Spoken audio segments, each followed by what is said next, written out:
పిండి, ఒక గ్లాస్ పప్పుకి గ్లాసున్నర బియ్యం రవ్వ. ఇడ్లీ రవ్వ వేయకూడదు, ఆవిరికుడు అంటే బియ్యం రవ్వే వేసుకోవాలి. గ్లాస్కి గ్లాసున్నర బియ్యం రవ్వ. ఇలా హోల్స్ ఉండాలి. ఇది రైస్ కుక్కర్కి ఇచ్చాడు గిన్నె. ఇలా హోల్స్ ఉన్న గిన్నె పెట్టి కాటన్ది, అది కూడా పలచగా ఉండాలి. తడి క్లాత్ వేసుకోవాలి. కింద ఆల్రెడీ స్టవ్ వెలిగించేసాము, వాటర్ మరుగుతూ ఉన్నాయి. ఇలా వేసుకోవాలి పిండిని. ఇప్పుడు పిండి మీద క్లాత్ని ఇలా కప్పేయాలి.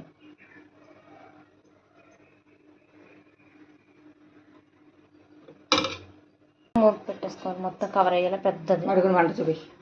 ఫస్ట్ నీళ్ళు మరిగే వరకు పెద్ద మంట పెట్టాలి. తర్వాత నీళ్ళు మరిగిన తర్వాత చిన్న మీడియంలో పెట్టుకోవాలి, లేకపోతే పొంగిపోద్ది. ఇది పొంగిపోద్ది. ఆల్రెడీ ఒక ఆవిరికుడం తీస్తాం, ఇంకోటిది ఆవిరికుడం రెడీ. ఇది పల్లీ చట్నీ, ఇది వచ్చేసరికి అల్లం చట్నీ.